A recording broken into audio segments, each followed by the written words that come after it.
Okay, today we we take up accounting taxation for lesson 2. Welcome back. Last week I posted a video based on the wrong syllabus. This week we will begin to follow the syllabus posted on Moodle for the course numbered ACC401 U.S. Taxation. In this lesson we will discuss selected pages from the text, and we will also discuss the assigned questions for lesson 2 specifically, and perhaps we'll have time for lesson 1 as well. Attendance was poor last week. I do not wish to drop anyone from class, but I will follow the protocol that limits you to a maximum of 3 absences. I will also start class on time at 6 p.m., whether everyone is here or not.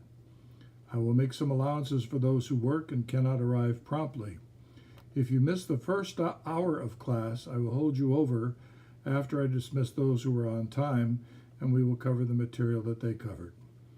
One of the issues of accreditation is following the requirement for hours of instruction required for the hybrid classes, so we'll try to observe those. We'll also discuss the multiple choice questions from the previous week of class. This means you must complete the weekly test on time if you are to receive credit towards your grade. Today we'll outline material on pages 8, 15, and 16 of the text. Page 8 covers the concept of gross income from dividends. This subject falls within the broader scope of gross income from all sources. Note that a stock dividend is treated differently than a cash dividend. Also note that interest earned from certain savings and loans companies is technically a dividend but still taxed as interest. Of key interest to investors is that insurance investment products are not subject to the income tax. A number of products have been developed to take advantage of this exception in the law, and they offer some pretty amazing rates of return because they simply are not taxed. Losses may be, on page 15, next, we take up the subject of capital gains and losses. The key concept here is realization or recognition. A loss or gain on an asset is not recognized until the asset is sold or discarded. Generally, we encounter this issue with equity securities, namely stocks. There may be a different tax rate applied to gains and losses, depending on whether the stocks have been held for less than a year or more than 1 year.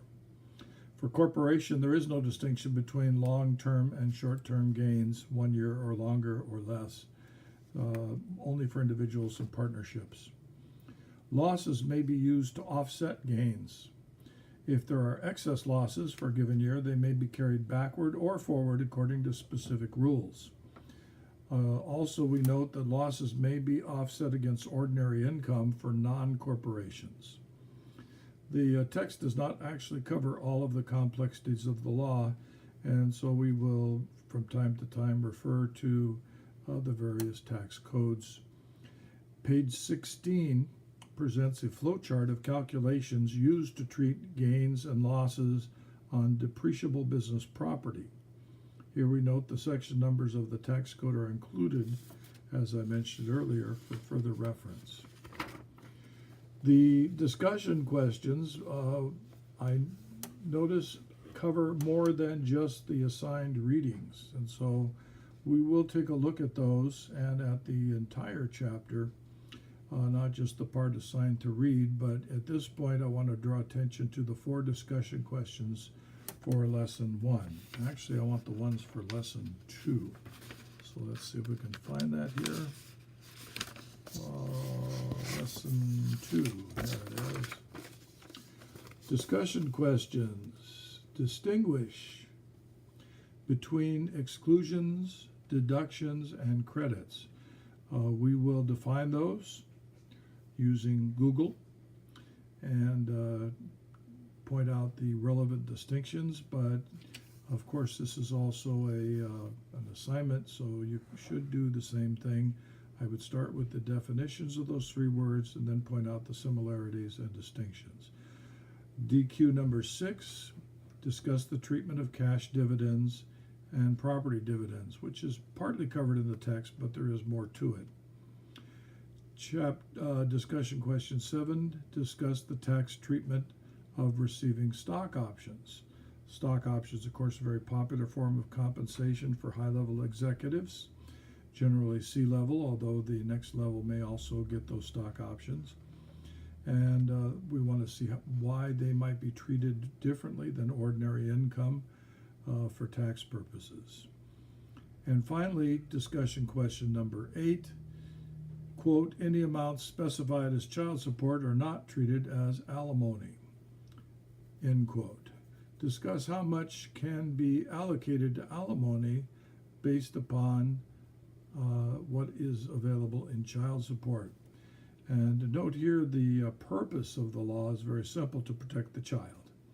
Since the parent has custody of the funds, there is a certain responsibility to spend those funds as designated by the courts on the children, not on the custodial parent, we call them. Okay, so we'll take a look at those issues as well from chapter 1, or lesson number 1.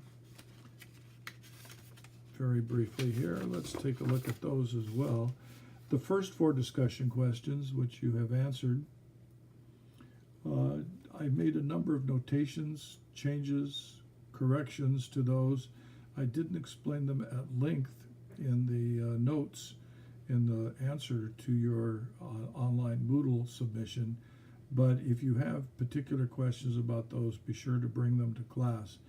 Most significant was the first discussion question: discuss the purposes of taxation in a modern economy.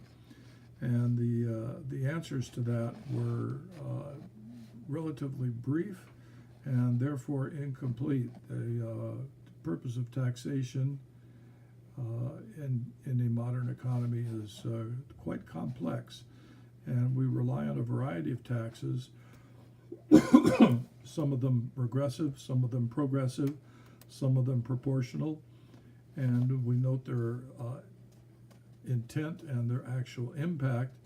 And one thing that the text does not take up is the issue of income distribution, which is a closely related subject of some interest.